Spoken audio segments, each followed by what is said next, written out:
안녕하세요. 셀리의 숨바꼭질 셀리입니다. 오늘 찾아볼 주인공은요, 바로 요나단입니다. 요나단은 여호와께서 주셨다는 뜻이고요.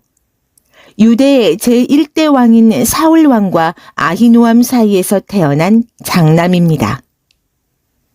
능숙한 활잡이이기도 하고 또한 다윗과의 깊은 우정으로 유명한 인물입니다. 요나단을 만나러 가보시죠. 다윗이 사울에게 말하기를 마침에 요나단의 마음이 다윗의 마음과 하나가 되어 요나단이 그를 자기 생명같이 사랑하니라. 그날에 사울은 다윗을 머무르게 하고 그의 아버지의 집으로 다시 돌아가기를 허락하지 아니하였고, 요나단은 다윗을 자기 생명같이 사랑하여 더불어 언약을 맺었으며, 요나단이 자기가 입었던 겉옷을 벗어 다윗에게 주었고 자기의 군복과 칼과 활과 띠도 그리하였더라. 다윗이 골리앗을 죽이고 난 후 사람들의 칭찬을 받을 때 요나단은 질투심을 전혀 느끼지 않았습니다. 오히려 서로 친밀한 벗으로 맺어져 요나단이 다윗을 자기 자신처럼 사랑하게 됩니다. 또한 자신의 군복과 활을 비롯한 전투 장비를 주죠. 내 아버지 사울이 자네를 죽일 기회를 찾고 있네. 그러니 조심하여 내일 아침에 아무도 모르는 곳에 숨어 있게. 내가 아버지와 함께 자네가 숨어 있는 들로 나가서 자네에 대해 아버지에게 이야기를 해보겠네. 그런 다음 내가 알아낸 것을 자네에게도 알려주겠네. 아버지는 왕이십니다. 아버지의 종 다윗에게 나쁜 일을 하지 마십시오. 다윗은 아버지에게 나쁜 일을 하지 않았습니다. 다윗이 한 일은 오히려 아버지에게 크게 도움이 되었습니다. 다윗은 자기 목숨을 걸고 블레셋 사람 골리앗을 죽였습니다. 여호와께서는 온 이스라엘이 큰 승리를 거두게 하셨습니다. 아버지도 그것을 보시고 기뻐하셨는데 왜 다윗에게 나쁜 일을 하려 하십니까? 다윗은 죄가 없습니다. 그를 죽일 이유가 없습니다.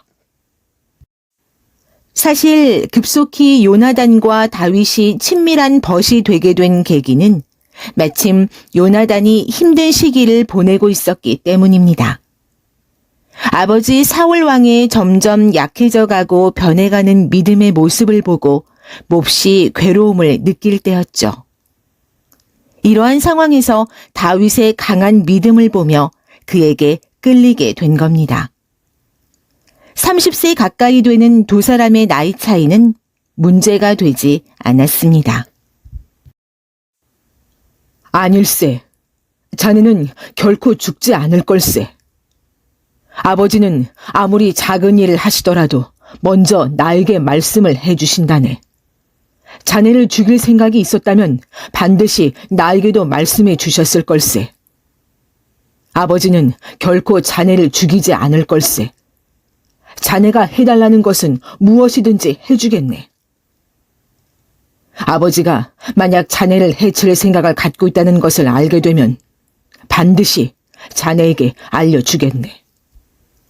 이스라엘의 하나님 여호와 앞에서 이렇게 약속하네. 모레 이맘때까지 아버지의 마음을 알아보겠네. 만약 아버지가 자네에게 나쁜 마음을 품고 계시지 않다면 자네에게 그 소식을 알려주겠네. 하지만 만약 아버지가 자네를 해칠 마음을 품고 계시다면 그 사실도 자네에게 알려주겠네. 그래서 자네가 안전하게 멀리 도망갈 수 있도록 하겠네. 그렇게 하지 않는다면 하나님께서 나에게 무서운 벌을 내리셔도 감당하겠네. 여호와께서 내 아버지와 함께 계셨던 것처럼 자네와도 함께 계시기를 바라네.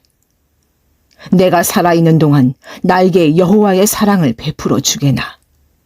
그래서 내가 죽지 않게 해주게. 내 집안에도 변함없이 사랑을 베풀어 주어야 하네.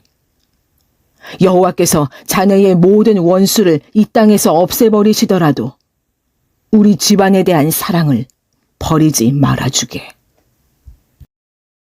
요나단과 다윗은 친구 관계의 계약을 맺습니다. 이것을 통해 속이거나 숨기는 일 없이 솔직하게 의사소통을 함으로써 그들의 우정이 유지되게 된 거죠.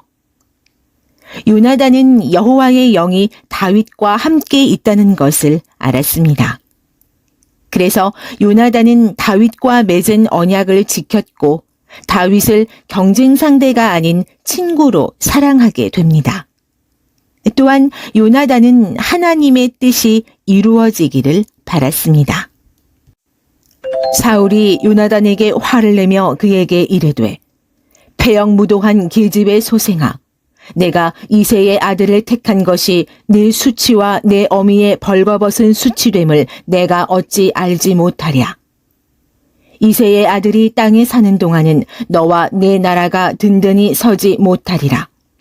그런즉 이제 사람을 보내어 그를 내게로 끌어오라. 그는 죽어야 할 자이니라 한지라. 요나단이 그의 아버지 사울에게 대답하여 이르되 그가 죽을 일이 무엇이니이까? 무엇을 행하였나이까? 사울이 요나단에게 단창을 던져 죽이려 한지라. 요나단이 그의 아버지가 다윗을 죽이기로 결심한 줄 알고 심히 노하여 식탁에서 떠나고 그 달의 둘째 날에는 먹지 아니하였으니 이는 그의 아버지가 다윗을 욕되게 하였으므로 다윗을 위하여 슬퍼함이었더라. 요나단과 아버지 사울 왕의 갈등은 점점 깊어집니다. 아버지 사울의 다윗에 대한 시기 질투심을 보며 더욱 실망하고 아버지에게 그 마음을 거두어 줄 것을 요청하며 다윗을 변호합니다. 죽을 수밖에 없는 친구 다윗을 변호하다 사울의 창에 요나단 본인 목숨도 빼앗길 뻔하게 되죠. 아침에 요나단이 작은 아이를 데리고 다윗과 정한 시간에 들로 나가서 아이에게 이르되 달려가서 내가 쏘는 화살을 찾으라 하고 아이가 달려갈 때에 요나단이 화살을 그의 위로 지나치게 쏘니라.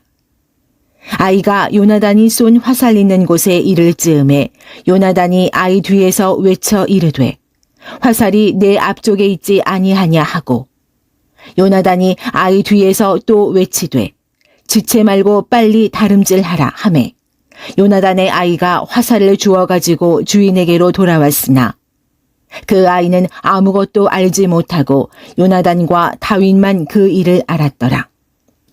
요나단이 그의 무기를 아기에게 주며 이르되 이것을 가지고 성읍으로 가라 하니 아이가 가매 다윗이 곧 바위 남쪽에서 일어나서 땅에 엎드려 3번 절한 후에 서로 입맞추고 같이 울되 다윗이 더욱 심하더니 요나단이 다윗에게 이르되 평안히 가라. 우리 두 사람이 여호와의 이름으로 맹세하여 이르기를 여호와께서 영원히 나와 너 사이에 계시고 내 자손과 네 자손 사이에 계시리라 하였느니라 하니 다윗은 일어나 떠나고 요나단은 성읍으로 돌아가니라. 결국 요나단이 슬픈 눈으로 바라보는 가운데 다윗은 도망자 신세로 길을 떠나게 됩니다. 하지만 그러한 어려운 상황에서도 요나단의 충성심은 약해지지 않았고 이기적이지 않았습니다. 다윗이 사울이 자기의 생명을 빼앗으려고 나온 것을 보았으므로 그가 십광야 수풀에 있었더니 사울의 아들 요나단이 일어나 수풀에 들어가서 다윗에게 이르러 그에게 하나님을 힘있게 의지하게 하였는데 곧 요나단이 그에게 이르기를 두려워하지 말라. 내 아버지 사울의 손이 내게 미치지 못할 것이요 너는 이스라엘 왕이 되고 나는 내 다음이 될 것을 내 아버지 사울도 안다 하니라. 두 사람이 여호와 앞에서 언약하고 다윗은 수풀에 머물고 요나단은 자기 집으로 돌아가니라. 요나단은 도망자 생활을 하는 다윗을 보기 위해 위험을 무릅쓰고 다윗이 피신해 있는 곳으로 갑니다.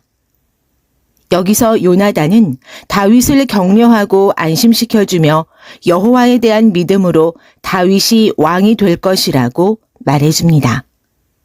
그리고 나는 자네 다음 가는 사람이 될 걸세 라는 겸손을 보여줍니다. 하지만 너무나 안타까운 것은 이 만남 후 더 이상 재회하지 못했다는 겁니다. 블레셋 사람들이 이스라엘을 침해, 이스라엘 사람들이 블레셋 사람들 앞에서 도망하여 길보아 산에서 엎드러져 죽으니라. 블레셋 사람들이 사울과 그의 아들들을 추격하여 사울의 아들 요나단과 아비나답과 말기수아를 죽이니라. 그 후 요나단은 결국 이스라엘과 블레셋 전투에서 목숨을 잃게 됩니다. 요나단은 다윗과 언약을 맺고 생명을 아끼지 않는 우정을 과시했으며 다윗이 위기를 맞을 때마다 그를 피신시켜 생명을 지켜주었습니다. 나이나 배경은 달라도 서로 진정한 믿음을 가지고 친구를 사귀면 많은 유익이 있습니다. 하나님을 섬기는 사람들에게 친구의 관계는 매우 중요하다고 생각합니다. 사랑이 점점 식어가는 오늘날, 하나님에 대한 충성스러운 믿음과 친구에 대한 진정한 사랑, 신뢰, 희생을 보여준 요나단의 모습이 귀감이 되길 바랍니다. 숨어있는 성경 인물을 찾아보는 셀리의 숨바꼭질 9번째 인물은 요나단이었습니다. 다음 시간에 또 다른 인물로 돌아오겠습니다. 고맙습니다.